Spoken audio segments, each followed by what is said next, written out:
Hi friends, Ganavi ಕಿಚನ್ಗೆ ಸ್ವಾಗತ. ಯಾರೆಲ್ಲ ನಮ್ಮ ಚಾನಲ್ ನೋಡ್ತಾ ಇದ್ದೀರಾ ಪ್ಲೀಸ್ ಸಬ್ಸ್ಕ್ರೈಬ್ ಮಾಡ್ಕೊಂಡು ನೋಡಿ. ಯಾಕಂದರೆ ನಾವು ಹಾಕೋ ವಿಡಿಯೋ ನೀವೇ ಫಸ್ಟ್ ನೋಡ್ಬೋದು. ಅಲ್ಲೇ ಕಾಣಿಸ್ತಾ ಇದೆಯಲ್ಲ ಬೆಲ್ ಬಟನ್ ಕ್ಲಿಕ್ ಮಾಡಿ, ಆಲ್ ಅಂತ ಇರುತ್ತಲ್ಲ ಅದನ್ನು ಕ್ಲಿಕ್ ಮಾಡಿ ನಾವು ಹಾಕೋ ವಿಡಿಯೋ ನೀವೇ ಫಸ್ಟ್ ನೋಡ್ಬೋದು. ಇವತ್ತಿನ ರೆಸಿಪಿ ಬಂದು ಪಡ್ಡು ಮಾಡ್ತಾಯಿದ್ದೀನಿ. ಪಡ್ಡು ನೋಡಿ ಸೂಪರಾಗಿದೆ.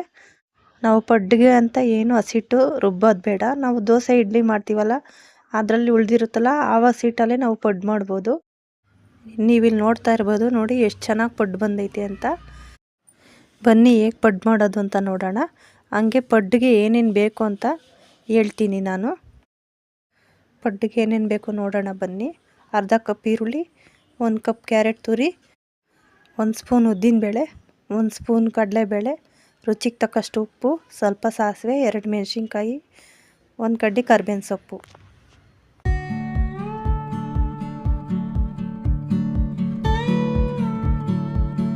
ಸ್ಟವ್ ಮೇಲೆ ಒಂದು ಕಡಾಯಿ ಇಟ್ಕೊಳ್ಳಿ.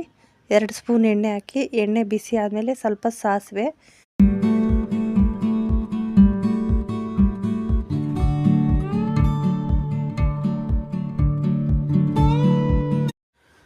ಇವಾಗ 2 ಮೆಣಸಿನ್ಕಾಯಿ ಹಾಕ್ಕೊಳ್ಳಿ, ಸಣ್ಣಗೆ ಹೆಚ್ಚಿರಬೇಕು.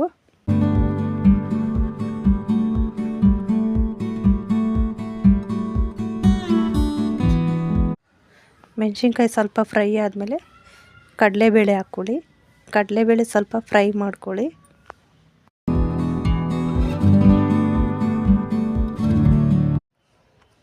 ನೋಡಿ ಇಷ್ಟು ಫ್ರೈ ಆದರೆ ಸಾಕು. ಇವಾಗ ಉದ್ದಿನಬೇಳೆ ಹಾಕ್ಕೊಳ್ಳಿ, 1 ಸ್ಪೂನಷ್ಟು.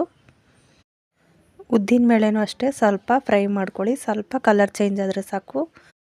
ನಾವು ಕಡಲೆಬೇಳೆ ಉದ್ದಿನಬೇಳೆ ಹುರಿಯುವಾಗ ಸಣ್ಣೂರಿಲೇ ಇರಬೇಕು, ಇಲ್ಲಾಂದರೆ ಕಡಲೆಬೇಳೆ ಉದ್ದಿನಬೇಳೆ ಸೀದೋಗುತ್ತೆ. ಇದಕ್ಕೆ ಸ್ವಲ್ಪ ಕರಿಬೇವಿನ ಸೊಪ್ಪು ಹಾಕ್ಕೊಳ್ಳಿ.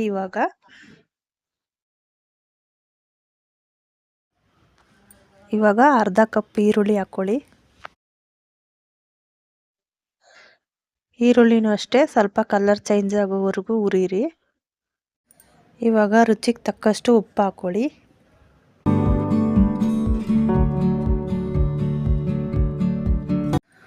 ಉಪ್ಪು ಹಾಕಿದ್ಮೇಲೆ ಸ್ವಲ್ಪ ಚೆನ್ನಾಗಿ ಫ್ರೈ ಮಾಡ್ಕೊಳ್ಳಿ.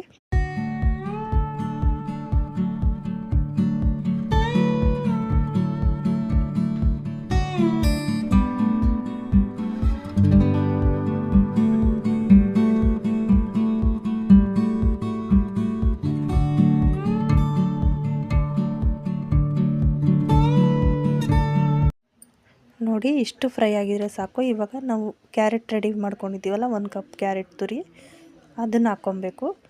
ಇದನ್ನು ಸ್ವಲ್ಪ ಚೆನ್ನಾಗಿ ಫ್ರೈ ಮಾಡ್ಕೋಬೇಕು.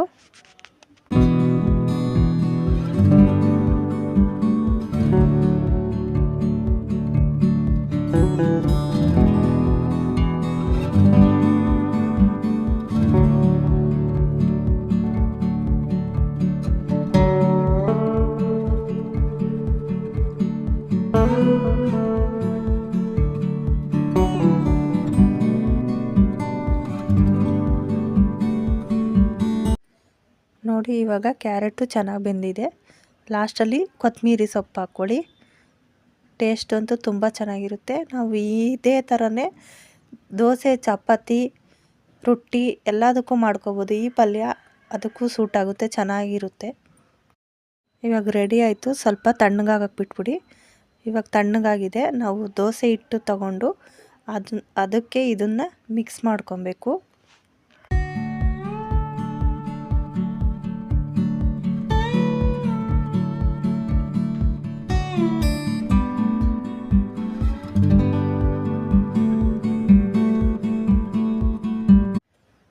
ನೋಡಿ ಇವಾಗ ಈ ಥರ ಹಾಕ್ಕೊಂಡು ಚೆನ್ನಾಗಿ ಮಿಕ್ಸ್ ಮಾಡ್ಕೋಬೇಕು. ಇವಾಗ ಮಿಕ್ಸ್ ಮಾಡಿದಾಯಿತು. ಪಡ್ಡು ಮಾಡೋಣ ಬನ್ನಿ. ನೋಡಿ ಈ ಥರ ಸ್ಟವ್ ಮೇಲೆ ಪಡ್ಡು ಮಾಡೋದಿಡಿ. ಸ್ವಲ್ಪ ಬಿಸಿ ಆದಮೇಲೆ ಎಲ್ಲದಕ್ಕೂ ಸ್ವಲ್ಪ ಎಣ್ಣೆ ಹಾಕ್ಕೊಬೇಕು.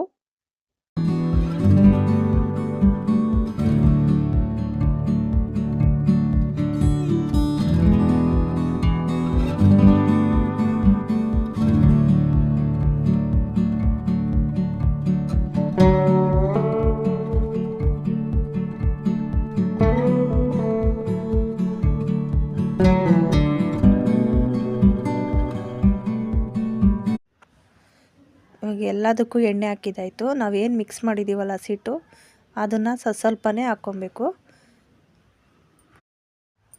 ಪಡ್ಡು ಅಂತೂ ಸೂಪರಾಗಿ ಬರುತ್ತೆ. ಒಂದ್ಸಲ ನೀವು ಟ್ರೈ ಮಾಡಿ ಫ್ರೆಂಡ್ಸ್.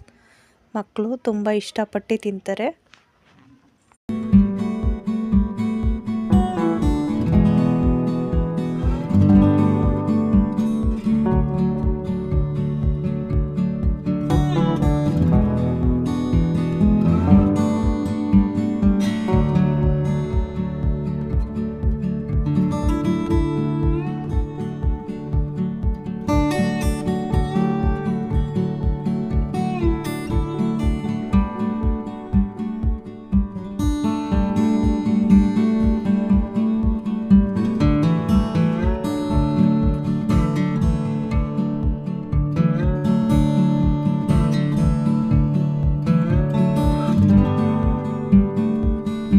ಇವಾಗ ಎಲ್ಲದಕ್ಕೂ ಹಸಿಟ್ಟು ಹಾಕಿದ್ದಾಯಿತು. ಸ್ವಲ್ಪ ಎಣ್ಣೆ ಹಾಕ್ಕೊಳ್ಳಿ.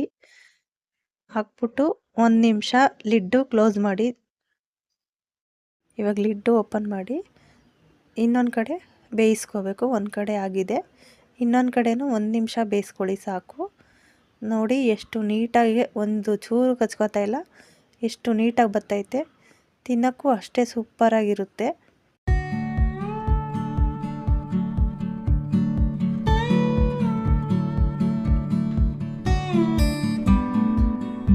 ನಾವು ಪಡ್ಡು ಮಾಡುವಾಗ ಸಣ್ಣ ಉರಿಲೇ ಬೇಯಿಸ್ಕೋಬೇಕು.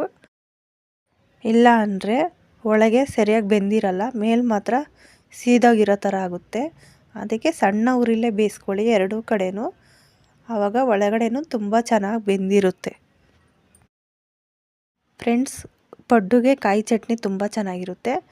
ನಾನು ವಿಡಿಯೋದಲ್ಲಿ ಹಾಕಿದ್ದೀನಿ, ಚೆಕ್ ಮಾಡ್ಕೊಳ್ಳಿ. ಓಕೆ ಫ್ರೆಂಡ್ಸ್, ಇದಾಗಿತ್ತು ಇವತ್ತಿನ ವಿಡಿಯೋ ಎಂಡ್ವರೆಗೂ ನೋಡಿದ್ದೀರಾ ಅಂತ ಅಂದ್ಕೋತೀನಿ. ಪ್ಲೀಸ್ ಒಂದು ಲೈಕ್ ಕೊಡಿ. ಈ ವಿಡಿಯೋ ಇಷ್ಟ ಆದರೆ ಪ್ಲೀಸ್ ಸಬ್ಸ್ಕ್ರೈಬ್ ಮಾಡ್ಕೊಂಡು ನೋಡಿ. ಫ್ರೆಂಡ್ಸು ಫ್ಯಾಮ್ಲಿಗೆ ಶೇರ್ ಮಾಡಿ. ನೋಡಿ ಎಷ್ಟು ಸೂಪರಾಗಿ ಬಂದಿದೆ ಪಡ್ಡು. ಒಳಗಡೆ ಎಲ್ಲ ತುಂಬ ಚೆನ್ನಾಗಿ ಬೆಂದಿದೆ. ನೀವು ಒಂದ್ಸಲ ಟ್ರೈ ಮಾಡಿ ಫ್ರೆಂಡ್ಸ್. ನಾನು ಸಿಗ್ತೀನಿ ನೆಕ್ಸ್ಟ್ ವಿಡಿಯೋದಲ್ಲಿ. Thanks for watching.